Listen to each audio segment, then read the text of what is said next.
Baik, Bapak Ibu Guru, tujuan pendidikan menurut Ki Hajar Dewantara sesuai dengan filosofi yang diajarkan Ki Hajar Dewantara, tujuan pendidikan adalah menuntun segala kodrat yang ada pada anak-anak agar mereka dapat mencapai keselamatan dan kebahagiaan yang setinggi-tingginya, baik sebagai manusia maupun anggota masyarakat. Oleh sebab itu, pendidik itu hanya dapat menuntun tumbuh atau hidupnya kekuatan kodrat pada anak-anak agar dapat memperbaiki lakunya, bukan dasarnya. Hidup dan tumbuhnya kekuatan kodrat anak. Jadi kita sebagai pendidik hanya bisa menuntun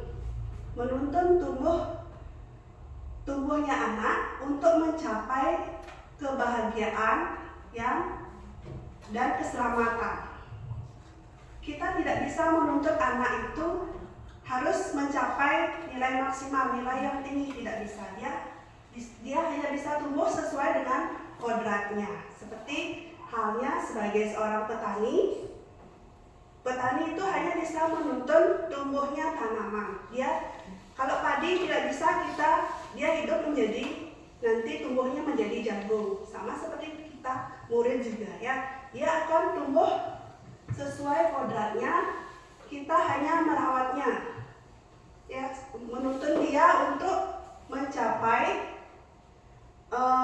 pengetahuan dan karakter yang bagus.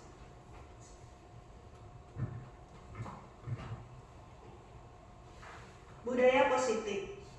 Budaya positif di sekolah yaitu nilai dan kebiasaan di sekolah yang berpihak pada murid agar mereka dapat berkembang menjadi pribadi yang kritis, penuh hormat dan bertanggung jawab sesuai dengan profil pelajar Pancasila.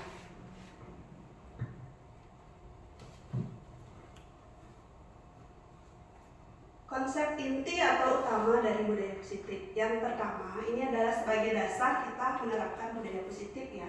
Yang pertama adalah perubahan paradigma belajar. Yang kedua, disiplin positif. Selanjutnya, nilai-nilai kebajikan, kebutuhan dasar manusia, motivasi perilaku manusia, posisi kontrol guru, keyakinan kelas, dan segitiga restitusi.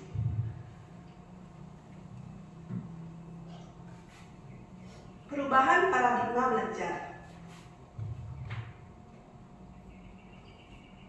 Perubahan paradigma belajar yaitu pembelajaran dengan paradigma baru merupakan pembelajaran yang dirancang berdasarkan pembelajaran berdiferensiasi, sehingga para peserta didik dapat belajar sesuai dengan kebutuhannya berdasarkan tahap perkembangannya sesuai dengan psikologi modern untuk mewujudkan profil belajar Pancasila.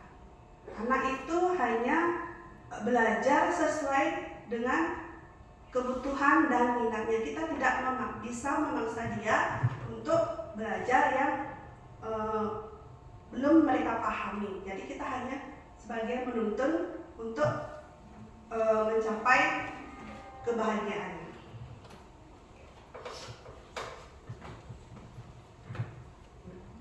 Miskonsepsi tentang teori kontrol.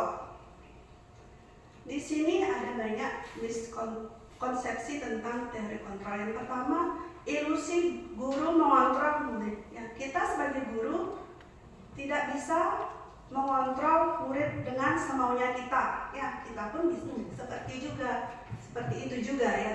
Terus yang kedua adalah ilusi bahwa orang dewasa berhak memaksa. Yang ketiga, ilusi bahwa semua penguatan positif efektif dan bermanfaat. Dan yang terakhir adalah ilusi bahwa kritik dan membuat rasa bersalah mampu menguatkan karakter dewasa berhak memaksa. Dalam hal pendidikan di sekolah, kita pun tidak bisa ya dipaksa ya. Ada Bapak Ibu yang suka dipaksa? Ya, anak-anak pun begitu, dia tidak akan mau dipaksa, kecuali kita berikan mereka kayak reward, baru dia semangat ya.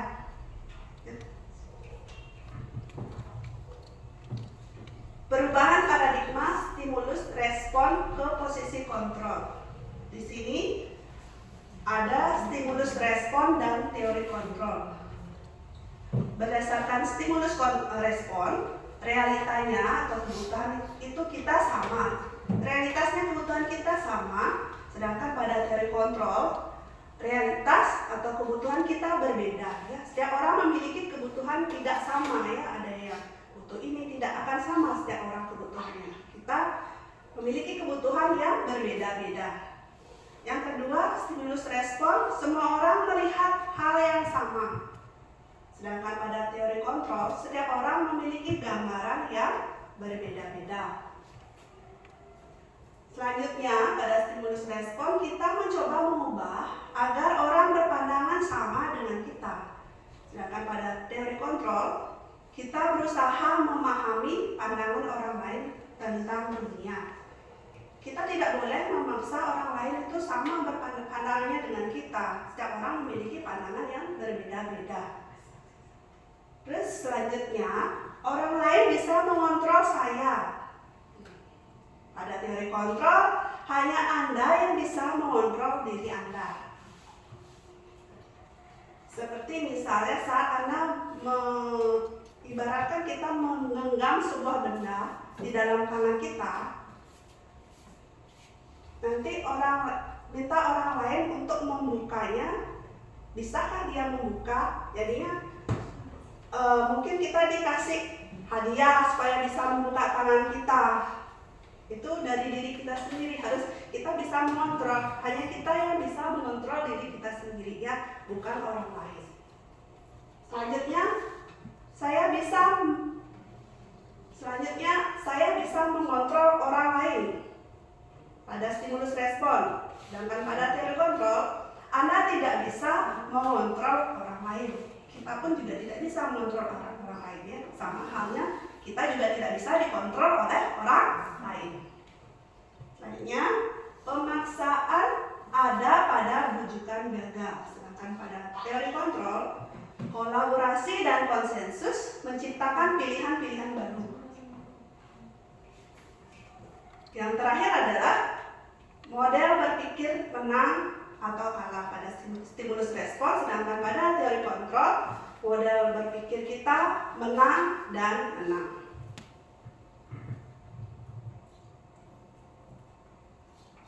Selanjutnya adalah disiplin positif. Disiplin positif di sini berasal dari kata disiplina yang artinya belajar. Disiplin mengacu pada disiplin diri yang memiliki tanggung jawab terhadap apa yang dilakukan berdasarkan nilai yang diyakini.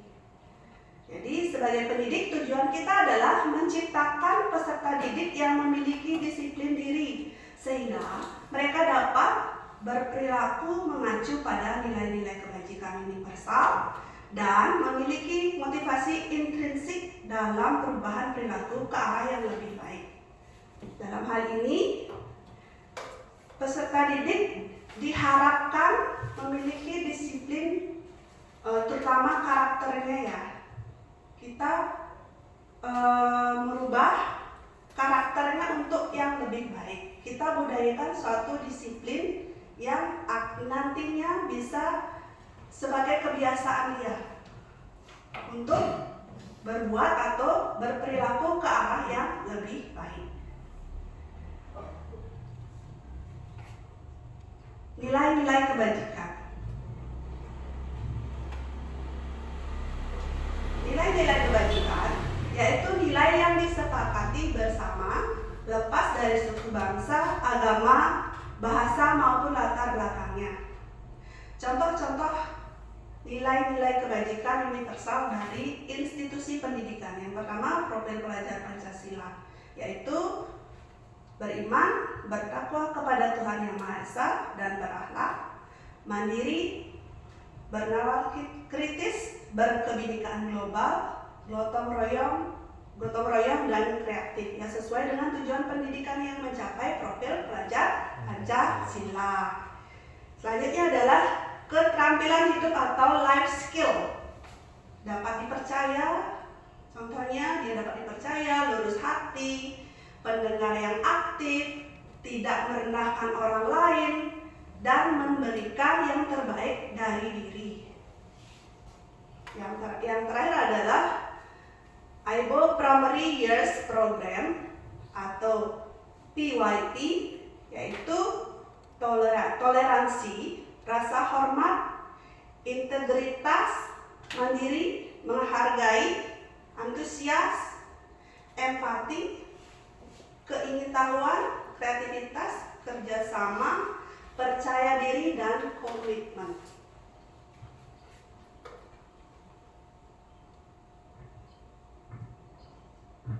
Masih semangat Bapak Ibu? Masih. Saya lanjutkan ya. Kebutuhan dasar manusia. Di sini kebutuhan dasar manusia adalah segala sesuatu yang kita lakukan untuk mendapatkan apa yang kita inginkan. Seluruh tindakan yang kita lakukan sesuai dengan tujuan tertentu, dan semua usaha terbaik yang kita lakukan adalah dalam rangka agar kebutuhan dasar kita terpenuhi dengan baik. Bapak Ibu kan sudah tahu kita memiliki banyak kebutuhan, anak-anak juga seperti itu. Selanjutnya, di sini ada 5 kebutuhan dasar manusia.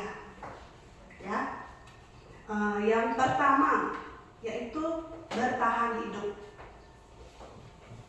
Kita butuh bertahan hidup. Ya, bagaimana caranya? Yaitu kita perlu makanan. Kita memerlukan makanan, pakaian, tempat tinggal, keamanan, dan kesehatan. Itu yang kita perlukan untuk bertahan hidup. Yang kedua adalah kasih sayang dan rasa diterima. Pasti Bapak Ibu kan suka ya dikasih sayang, apalagi disayangi oleh orang yang kita sayangi. Betul Bapak Ibu? Betul.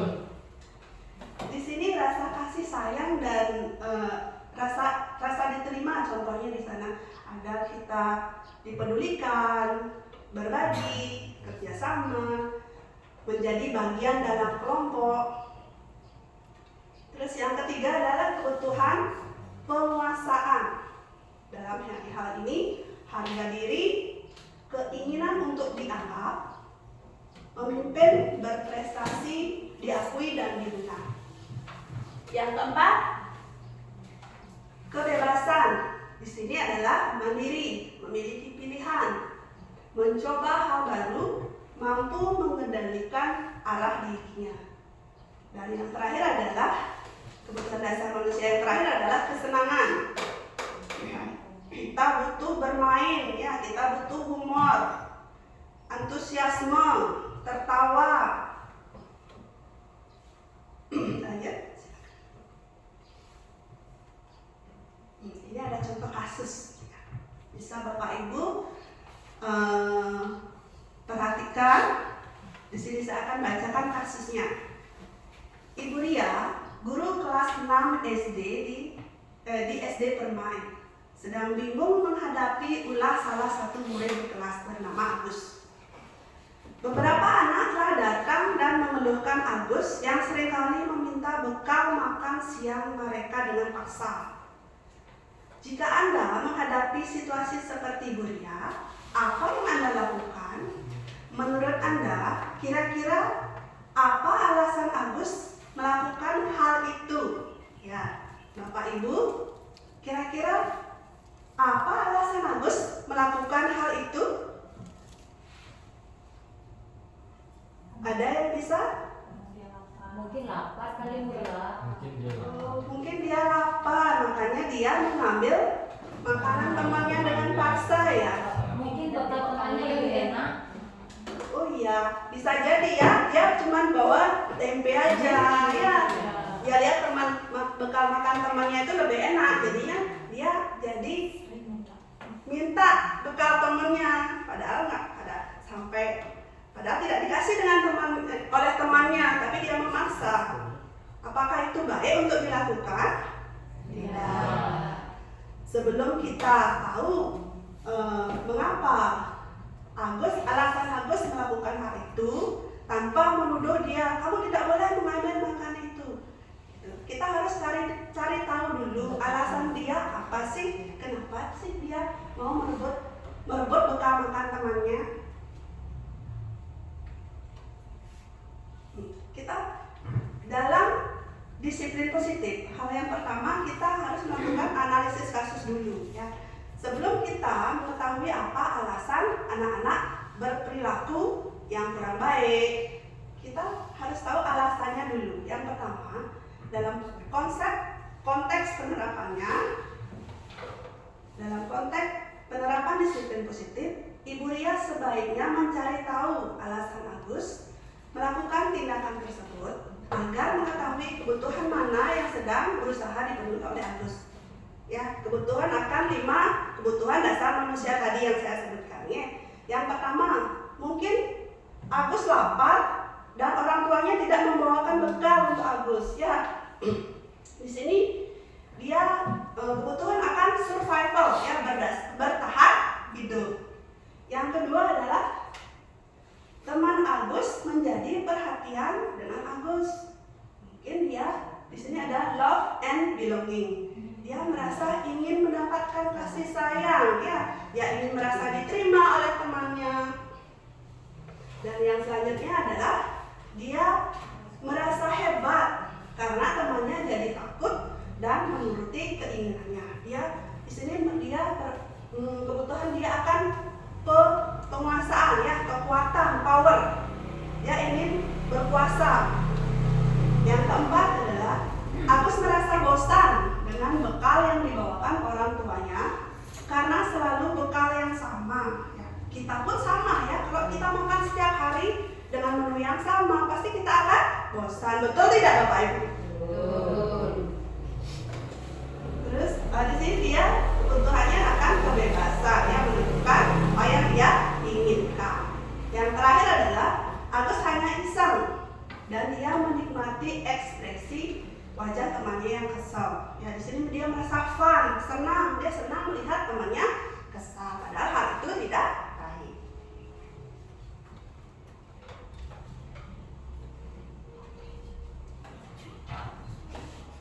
Berikut ini ada analisis kasus lagi antara hukuman dan sanksi atau konsekuensi. Di sini saya bacakan kasusnya ya. Ipa kurang menguasai pelajaran matematika sehingga pada saat pelajaran tersebut berlangsung, dia lebih banyak berdiam diri atau menggambar di buku pelajarannya. Pada saat guru matematikanya, Pak Seno, menanyakan pertanyaan, Ipa menjadi gugup dan tak sengaja menjatuhkan tasnya dari kursi. Serta tiba-tiba dia menjadi gagap pada saat berupaya menjawab. Seluruh kelas pun tertawa melihat perilaku Ipa yang bicara tergagap dan terkejut tersebut. Pak Seno pada saat itu membiarkan teman-teman Ipa menertawakan Ipa yang tergagap dan malu luar biasa. Dan malahan minta Ipa untuk maju ke depan dan berdiri di depan kelas sambil menunjuk hidungnya. Karena dia tidak bisa menjawab pertanyaan Pak Seno. Kelas makin gaduh dan anak-anak pun tertawa melihat Ipa di depan kelas memegang ujung hidungnya. Ya, menurut Bapak Ibu sekarang, apakah Anda setuju dengan tindakan Pak Seno terhadap Ipa? Bagaimana Bapak Ibu? Setuju tidak? Tidak. Mengapa? Bisa? Ya, Ibu Titin. Silakan menanggapi. Baik, terima kasih atas waktunya Bu Kadek. Dari penjabaran tadi itu luar biasa sekali. Nah, di sini sangat setuju. Kenapa demikian? Di sini Pak Guru, Pak Seno itu istilahnya di sini dia itu menjatuhkan mental anak. Sehingga anak di sini Iva khususnya di sini merasa down dia, malu dia. Seharusnya pendekatan dari Pak Seno ini mungkin pendekatan secara individu dulu ke anaknya. Pelajari dulu karakter anak seperti apa, lakukan pendekatan seperti apa, sehingga di sini IPA bisa terbuka dia. Loh, kenapa IPA bisa menggambar, tidak mengikuti pembelajaran? Nah, seperti itu Bu Kadek. Sekian, terima kasih.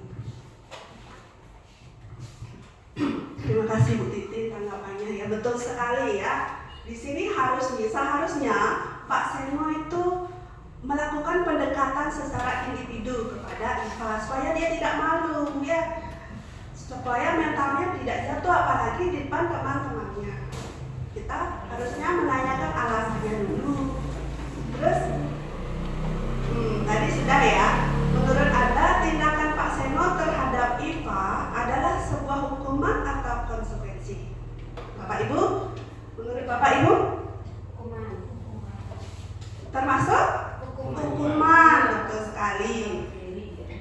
Karena dia suruh berdiri di depan kelas sambil memegang hidungnya.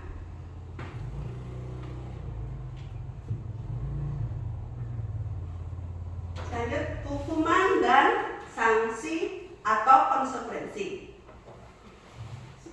Di sini ada dua bagian, yaitu identitas gagal dan identitas sukses. Yang identitas gagal itu berupa hukuman ya, sedangkan identitas sukses adalah disiplin. Salah satunya disiplin itu ada dua bagian, yaitu konsekuensi dan restitusi. Yang pertama adalah hukuman. Hukuman adalah sesuatu yang menyakitkan harus terjadi ya, siapapun yang kena hukuman pasti sakit. Bagaimana sih perasaan kita kalau kena hukuman? Sakit tidak? Sakit ya. Sedangkan kalau kita menggunakan identitas yang sukses sesuai dengan disiplin positif, kita bisa menggunakan konsekuensi, yaitu sesuatu memang harus terjadi. Dan restitusi, yaitu restitusi merupakan pilihan. Yang selanjutnya, pada hukuman tidak nyaman untuk murid atau anak untuk jangka waktu panjang. Sedangkan pada konsekuensi tidak nyaman untuk murid atau anak untuk jangka waktu yang pendek. Yang paling baik adalah restitusi, yaitu menguatkan untuk murid anak dalam jangka waktu yang panjang. Yang ketiga, korban mendapatkan keadilan pada identitas gagal hukuman ya. Sedangkan pada konsekuensi korban bisa diabaikan. Pada restitusi korban mendapatkan ganti. Selanjutnya, anak atau murid akan tersakiti pada hukuman ya. Kalau mereka mendapatkan hukuman walaupun dia tidak memelihatkan di depan kita, tapi bisa juga terasa di dalam hatinya, dia akan merasa akan sakit kalau dihukum. Terus pada konsekuensi murid atau anak dibuat tidak nyaman. Sedangkan pada restitusi anak atau murid mendapatkan penguatan. Selanjutnya, perilaku pasif agresif meningkat pada hukuman ya. Kalau ada anak-anak yang semakin kita hukum, dia akan semakin agresif melakukan kesalahan. Kalau kita memakai identitas gagal itu hukuman. Sedangkan pada konsekuensinya, penguatan hanya bertahan dalam jangka waktu pendek. Pada restitusi, masalahnya bisa terpecahkan ya. Kalau kita melakukan restitusi, kita membantu mereka, menuntun mereka untuk memecahkan masalahnya sendiri. Selanjutnya adalah sistem tidak akan berjalan bila murid tidak takut pada segi hukuman. Terus yang konsekuensi memerlukan monitoring dan supervisi terus-menerus dari guru. Pada restitusi, murid belajar bertanggung jawab untuk perilakunya. Mereka bisa lebih bertanggung jawab atas perilaku yang sudah dia perbuat. Pada hukuman berlaku hanya pada sebuah institusi, tidak berlanjut pada kehidupan nyata. Sedangkan konsekuensi membantu menerapkan mengikuti peraturan dalam masyarakat. Pada restitusi fokus pada pemecahan masalah dalam jangka waktu yang panjang. Berarti dalam jangka waktu yang panjang dia bisa menyelesaikan masalahnya, bisa mandiri menyelesaikan masalahnya dia sendiri. Peraturannya adalah kamu harus pada hukuman, sedangkan pada konsekuensi apa peraturannya, mampukah kamu melakukannya, atau hanya terima kasih, hanya sebatas itu saja tanpa ada tindak lanjut dari konsekuensinya itu. Sedangkan pada restitusi, apa yang kamu yakini, kita bisa menanyakan keyakinan yang dia yakini. Apa yang bisa kamu lakukan untuk memperbaiki masalah ini?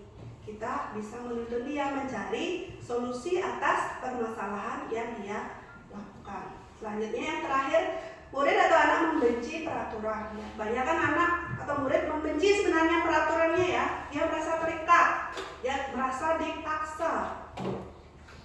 Konsekuensinya murid atau anak hanya menghormati peraturan saja. Sedangkan pada restitusi, murid menghormati dirinya dan orang lain. Dia dengan pada restitusi, dia bisa lebih paham, dia bisa memiliki kesadaran untuk menghargai dirinya sendiri dan orang lain.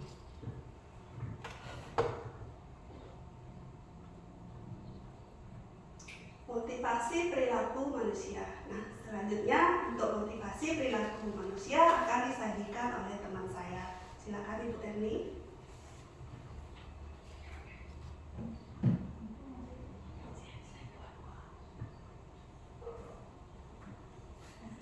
Ya, saya lanjutkan teori motivasi perilaku manusia. Yang pertama, untuk menghindari ketidaknyamanan atau hukuman, apa yang akan terjadi apabila saya tidak melakukannya? Itu termasuk dalam motivasi eksternal ya. Misalnya, kalau kita mendapatkan paksaan ya, hukuman baru kita bisa mau melakukannya. Jadinya faktor eksternal, faktor dari luar kita yang memaksa kita untuk melakukannya ya. Yang kedua adalah mendapatkan imbalan dari orang lain atau institusi. Apa yang akan saya dapatkan apabila saya melakukannya? Di sini ini termasuk dengan motivasi eksternal ya. Di sini dalam untuk kita melakukan sesuatu itu kita perlu imbalan, kita perlu reward ya, bukan dari kesadaran kita sendiri ya. Sama seperti halnya anak-anak, kalau kita beri di mereka hadiah, mereka akan ya termotivasi semangat. Tapi itu sebenarnya kurang bagus ya untuk anak-anak, karena mereka akan mengerjakan sesuatu kalau diberikan hadiah atau imbalan ya. Betul sekali Bu. Yang ketiga adalah untuk menghargai diri sendiri. Saya akan menjadi orang yang seperti apa bila saya melakukannya. Ini berasal dari dalam diri dia sendiri ya, motivasi internal ya. Dia sudah sadar, kemudian memiliki kesadaran kenapa sih ya saya harus melakukan hal itu. Berarti dia sudah mulai menyadari itu baik untuk dia ya, tanpa harus dapat dorongan dari luar ya. Dia berasal dari diri dia sendiri. Nah, selanjutnya akan disajikan oleh rekan saya Ibu Erni. Silakan Ibu Erni.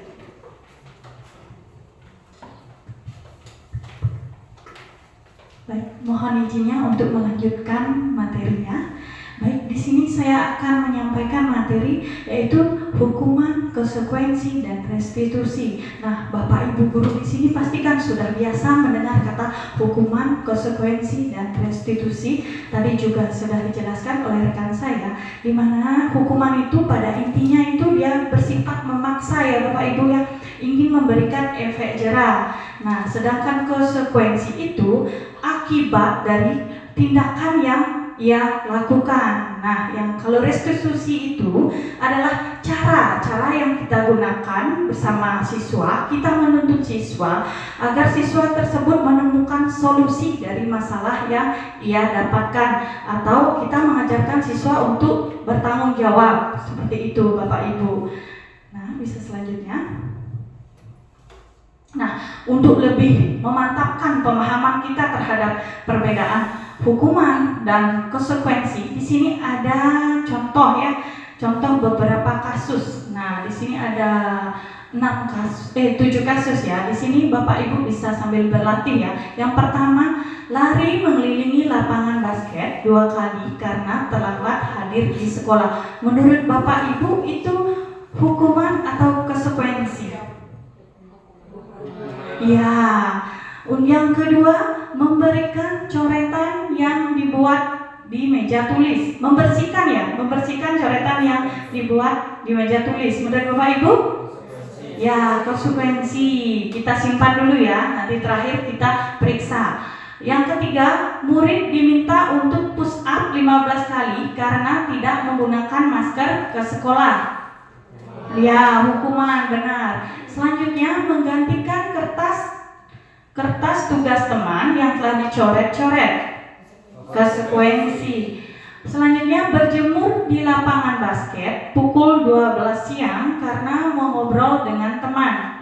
Hukuman. Selanjutnya, murid diminta bertelanjang kaki sepanjang hari karena tidak menggunakan sepatu warna hitam sesuai peraturan sekolah. Yang terakhir, berdiri di depan kelas sambil mengangkat kaki satu karena tidak bisa menjawab pertanyaan. Nah, bagus sekali ya Bapak Ibu di sini, berarti benar-benar memperhatikan ya tadi materinya. Coba kita lihat jawabannya. Nah, benar sekali jawaban Bapak Ibu di sini ya. Yang konsekuensinya ada di pernyataan nomor 2 dan pernyataan nomor 4 ya. Sisanya itu hukuman. Nah, dapat kita dilihat di sini ya. Hukuman itu lebih menekankan pada paksaan ya, di mana pengambilan keputusannya itu satu arah. Jadi biasanya guru itu memberi hukuman tanpa melakukan pertimbangan gitu. Guru itu secara langsung memberi hukuman seperti itu ya. Kalau konsekuensi itu biasanya lebih ringan atau dia hanya mendapatkan akibat dari tindakan yang telah dia lakukan. Nah, di sini tetap ya, konsekuensi itu masih belum tepat. Kenapa seperti itu? Karena kita tidak menguntungkan dari semua orangnya gitu. Kadang-kadang kalau di konsekuensi itu tadi seperti dijelaskan oleh rekan saya, konsekuensi itu kadang mengabaikan korbannya seperti itu. Nah, selanjutnya, selain dari hukuman, konsekuensi dan restitusi, di sini saya menjelaskan 5 posisi kontrol guru. Nah, kita sebagai guru hendaknya harus mengetahui 5 posisi kontrol guru. Yang pertama, penghukum. Dan yang kedua, membuat rasa bersalah. Yang ketiga, teman. Yang keempat, ada pemantau. Dan terakhir, manajer.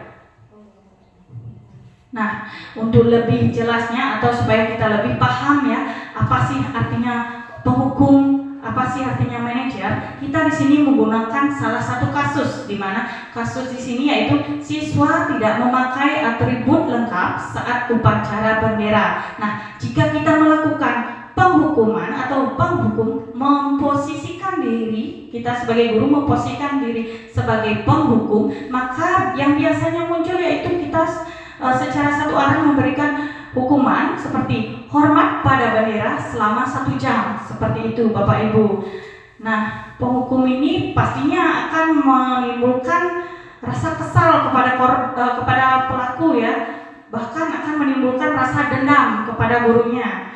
Nah, untuk yang pembuat merasa bersalah, jika kita memposisikan diri sebagai pembuat merasa bersalah, kata yang muncul biasanya, berapa kali ibu memberitahu kamu selalu saja mengecewakan ibu. Nah, kata di sini lebih menekankan kita membuat siswa itu merasa bersalah ya, merasa kecewa seperti itu. Dan selanjutnya, jika kita memposisikan diri sebagai temannya. Nah, kalimat yang sering muncul biasanya, ayo dong ikuti aturan sekolah, tolong bantu ibu ya. Sekali ini ya sudah tidak apa-apa, lain kali jangan sampai berbuat seperti ini lagi ya. Nah, itu kata-kata yang biasanya muncul jika kita memposisikan diri sebagai teman. Nah, kalau sebagai pemantau, kalimat yang muncul biasanya, kamu sudah melanggar peraturan sekolah, kamu tahu konsekuensinya, Setelah upacara selesai, kamu beli atributnya ke koperasi dan jangan ulangi lagi seperti itu.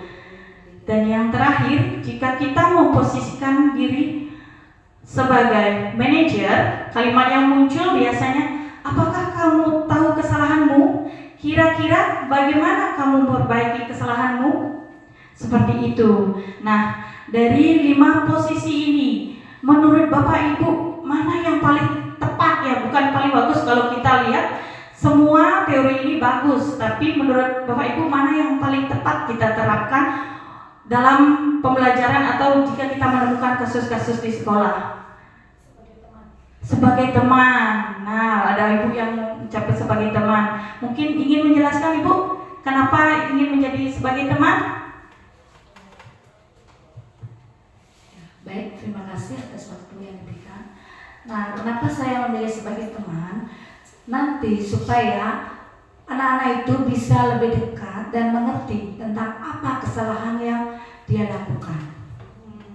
Ya, terima kasih. Baik, terima kasih. Benar sekali ya Bu ya. Kita bisa dengan fungsikan sebagai teman itu, kita menjadi juga membuat siswa itu nggak merasa takut ya jika kita tanyakan sesuatu, begitu ya Bu ya. Jadi sebagai teman bisa kita terapkan juga seperti itu. Mungkin ada rekan-rekan yang lain bisa memilih yang lain. Bu Titin. Kalau saya pribadi sih manajer, sebagai manajer. Ya. Baik, terima kasih. Kalau saya pribadi, karena di sini saya kan sebagai guru. Nah, di sini kalau saya sih lebih cenderungnya menjadi manajer. Nah, kenapa demikian? Mungkin di sini saya menggali alasannya, kenapa, bagaimana, apa yang akan dilakukan. Sehingga kalau di sini, kalau saya sudah tahu di mana titik kesalahan, permasalahan itu, saya bisa menyimpulkan dengan sendiri. Saya juga bisa mengarahkan apa yang akan anak lakukan ke depannya, seperti itu. Terima kasih.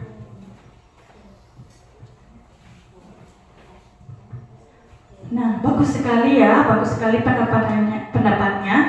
Nah, manajer ya, benar ya, manajer juga bisa kita gunakan karena dengan manajer itu, manajer dari kata dasar manajer dapat mengontrol ya, mengontrol peserta didik ya untuk menemukan atau memperbaiki atas kesalahan yang telah dibuatnya. Bagus sekali pendapat Bapak Ibu di sini sekalian. Terima kasih ya. Baik, selanjutnya. Nah, di sini saya memiliki 6 contoh pernyataan ya, atau 6 kalimat ya. Di sini untuk lebih memantapkan pemahaman Ibu dalam posisi kontrol sebagai guru. Di sini yang pertama saya ada pernyataan, saya kecewa sekali dengan kamu. Menurut Bapak Ibu itu posisinya apa?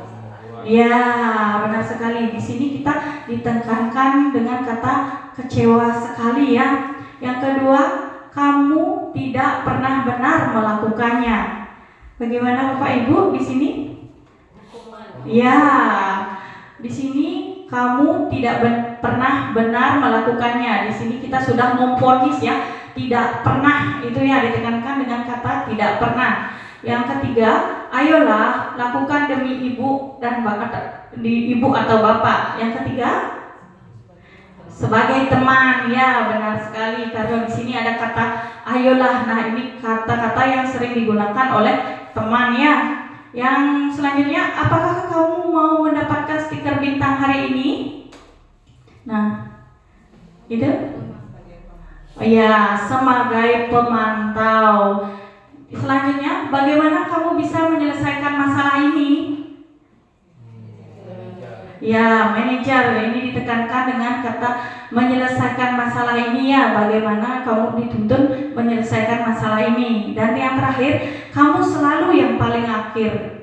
Nah, menurut Bapak Ibu, ya hukuman ya, dia sudah memvonis nih, kamu selalu yang paling terakhir. Nah, seperti itu. Bisa kita lihat jawabannya. Nah, benar sekali ya. Yang pertama, pembuat orang merasa bersalah. Yang kedua, penghukum. Yang ketiga, teman. selanjutnya pemantau, dan ada selanjutnya manajer, dan terakhir itu sebagai penghukum. Bisa dilanjutkan? Nah, kita masuk sekarang setelah 5 posisi kontrol, kita masuk ke keyakinan kelas. Nah, di sini Bapak Ibu di sini pastikan sudah tidak asing lagi dengan kata keyakinan kelas. Nah, mengapa keyakinan kelas? Kenapa bukan peraturan kelas? Nah, Bapak Ibu ada yang tahu di sini keyakinan kelas itu apa? Nah, keyakinan kelas itu kesepakatan ya, biasanya kesepakatan atau nilai-nilai positif yang sudah disepakati oleh warga kelas ya. Jadi keyakinan kelas itu sudah disepakati bersama-sama seperti itu. Nah, selanjutnya, di sini ada perbedaan ya dari peraturan dan keyakinan kelas. Nah, coba dilihat. Dan biasanya keyakinan kelas itu bukan biasanya lagi ya, berarti keyakinan kelas itu muncul dari peraturan. Yang pertama ada peraturan, contohnya selalu kembalikan buku ke tempatnya. Nah, di mana nilai kebajikan yang dituju yaitu tanggung jawab. Nah, jadi yang kedua, dilarang mengganggu orang lain, dan nilai kebajikan yang dituju yaitu menghormati orang lain dan diri sendiri. Selanjutnya, hadir di sekolah 15 menit sebelum pembelajaran dimulai. Nilai kebajikannya menghormati orang lain, komitmen, dan tujuan. Selanjutnya, dilarang melakukan kekerasan. Nilai kebajikan yang dituju keselamatan, menghormati orang lain. Selanjutnya, dilarang menggunakan narkoba. Nilai kebajikan yang dituju yaitu kesehatan. Selanjutnya, bergantian atau menunggu giliran. Nilai yang dituju menghormati orang lain dan kesabaran. Selanjutnya, gunakan masker, di mana kebajikannya atau nilai yang dituju yaitu kesehatan dan keselamatan. Dan terakhir, jangan berlari di kelas atau koridor. Nilai kebajikan yang dituju keselamatan dan keamanan, seperti itu. Nah, di sini ada lingkaran dari budaya positif ya, di mana kita ketahui peraturan kelas adalah fondasi yang mengatur perilaku siswa ya. Yang kedua, keyakinan kelas, yaitu nilai-nilai yang menjadi pedoman. Yang ketiga, lingkungan positif adalah hasil dari penerapan peraturan dan keyakinan. Dan yang terakhir, budaya positif merupakan kebiasaan baik yang terbentuk secara terus-menerus. Nah, dapat kita lihat, jika kita sudah membuat peraturan kelas dan mengamalkan keyakinan kelas atau nilai-nilai yang sudah kita yakini, sehingga dapat memunculkan atau mengakibatkan atau menimbulkan lingkungan yang positif, sehingga budaya positif akan secara alami muncul. Seperti itu Bapak Ibu. Selanjutnya, next. Nah, pembentukan keyakinan kelas biasanya bersifat abstrak, berupa pernyataan universal, dibuat dalam pernyataan positif, sedikit saja agar mudah dimengerti, sesuai dengan kondisi kelas dan sekolah sehingga mudah diterapkan. Dan yang terakhir, semua warga sekolah atau warga kelas dilibatkan saat membuat keyakinan kelas. Materi selanjutnya, kita memasuki ke segitiga restitusi. Sebelumnya kan sudah kita mengenal restitusi ya. Segitiga restitusi merupakan sebuah pendekatan dalam mendisiplinkan siswa yang berfokus pada pemulihan dan pembelajaran dari kesalahan, bukan pada hukuman. Pendekatan ini mengajak siswa untuk merenungkan tindakannya, memahami dampaknya, dan mencari solusi untuk memperbaiki situasi. Melalui restitusi guru dapat yang pertama membantu murid menjadi lebih memiliki tujuan, disiplin positif, serta memulihkan dirinya setelah berbuat salah. Yang kedua, membantu murid untuk jujur pada diri sendiri dan mengevaluasi dampak dari kesalahan yang dilakukan. Dan yang terakhir, memberikan penawaran bukan paksaan.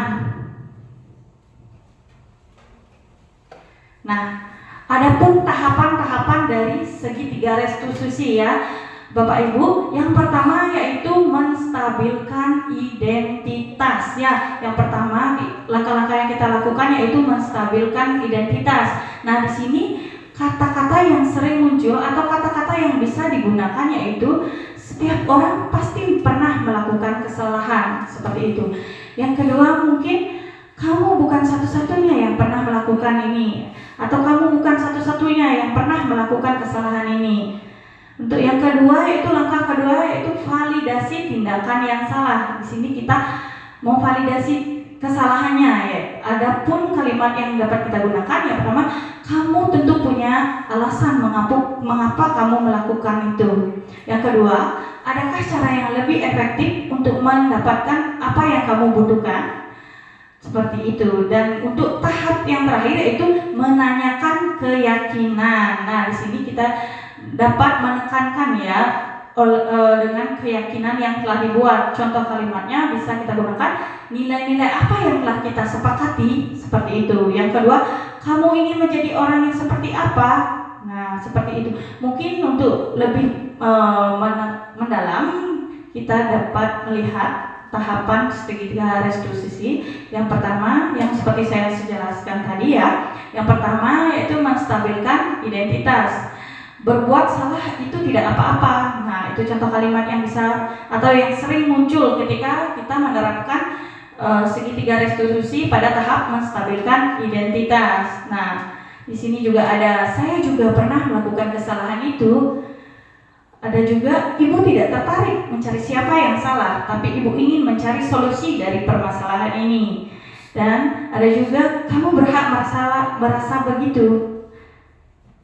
Selanjutnya, pada tahapan kedua yaitu validasi tindakan yang salah. Kalimat yang sering muncul, kamu pasti punya alasan mengapa melakukan itu. Dan serta, kamu patut bangga pada dirimu sendiri karena kamu telah melindungi sesuatu yang penting buatmu. Dan yang terakhir, pada tahap yang terakhir yaitu menanyakan keyakinan. Kalimat yang kita bisa gunakan, apa yang kita percaya sebagai kelas atau keluarga. Yang kedua, apa nilai-nilai umum yang kita telah sepakati. Selanjutnya, apa bayangan kita tentang kelas yang ideal. Dan yang terakhir mungkin seperti, kamu mau jadi orang seperti apa. Seperti itu. Nah, itu contoh-contoh kalimat yang muncul jika kita menerapkan segitiga restitusi Bapak Ibu. Nah,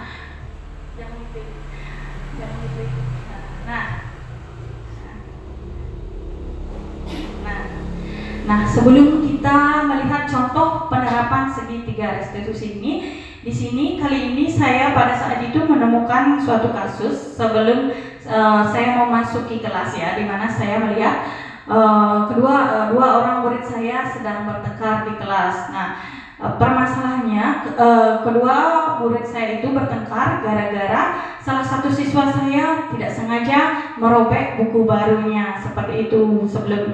Sebelum berlanjut pertengkaran mereka, saya memanggil mereka untuk ke kantor untuk saya sambil menerapkan segitiga restitusi untuk lebih memahami lebih mendalam tentang contoh penerapan segitiga restitusi. Mari kita simak video dari penerapan segitiga restitusi yang telah saya buat.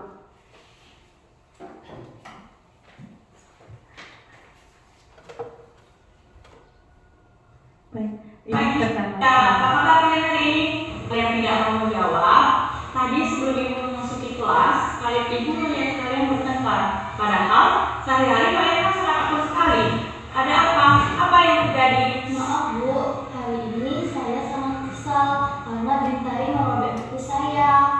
Tapi Bu, saya sudah meminta maaf kok. Saya akan tidak mengulangi kesalahan saya lagi. Oh, jadi begitu. Sofia, ibu mengerti kamu pasti sangat marah sekali ya karena buku baru telah disobek oleh Bintari. Bintari, Ibu acung jempol sikapmu karena kamu sudah mau minta maaf duluan dan mengakui kesalahanmu. Nah, tapi apakah kamu tahu bagaimana perasaannya Sofia? Ibu, saya mengerti perasaan Sofia. Dia sangat sedih karena buku barunya sudah sobek. Saya ingin meminta maaf dan menulis kepada dia. Ya Bintari, kali ini aku akan memaafkanmu karena aku lebih menyayangimu daripada buku itu. Bagus sekali kalian berdua, karena kalian berdua telah menyadari betapa pentingnya untuk saling menyayangi, menghargai, serta saling memaafkan. Nah, untuk itu, apa yang akan kalian lakukan untuk kedepannya agar ini tidak terulang lagi kepada kalian? Akan lebih berhati-hati dalam bertindak agar saya tidak membuat sedih orang-orang sekitar saya, Bu. Kalau saya akan lebih mengontrol emosi Bu agar saya tidak mudah kesal dan marah. Bagus sekali kalian berdua, karena kalian sudah mau saling belajar untuk menjadi lebih baik lagi. Karena kalian sudah saling mengerti dan memaafkan, kali ini kalian bisa kembali ke kelas. Tapi dengan catatan kalian tidak boleh mengulangi tindakan ini lagi ya, atau kalian tidak boleh bertengkar kembali. Ya, baik Bu. Terima kasih. Nah, seperti itu contoh penerapan dari segitiga restitusi yang telah saya lakukan. Nah, selanjutnya, ini penutupnya. Dalam penerapan program disiplin positif, hendaknya guru memiliki standar kepribadian profesional dan sosial yang baik, di mana guru mampu merefleksi dirinya dalam posisi kontrol saat ini. Bagaimana perjalanan dirinya sebagai among imajiner yang menuntut murid-muridnya menjadi insan mandiri, merdeka, dan bertanggung jawab, seperti itu. Untuk selanjutnya saya kembalikan ke Ibu Sweti.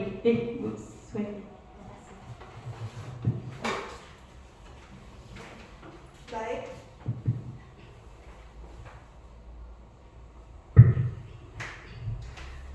Baik Bapak Ibu, terima kasih atas perhatiannya.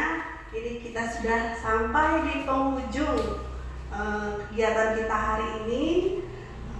Kami berdua berterima kasih atas kesempatan yang sudah diberikan kepada kami untuk bisa berdiskusi, sharing, berbagi. Ya, bagaimana kita menerapkan budaya positif, ya, restitusi, ya. Salah satu contohnya bagaimana kita bisa memposisikan diri kita sebagai manajer, ya. Harapan kita untuk kedepannya dengan budaya positif ini bisa membuat anak kita menjadi nyaman ke sekolah, ya. Rasa aman mereka akan menjadi senang datang ke sekolah karena merasa sekolah mereka itu sangat aman dan nyaman. Baik, untuk akhir kata saya bersama teman mohon maaf apabila ada kesalahan kata. Terima kasih atas kesempatan yang sudah diberikan. Kami ucapkan para Santi. Om Santi, Santi, Santi Om. Terima kasih.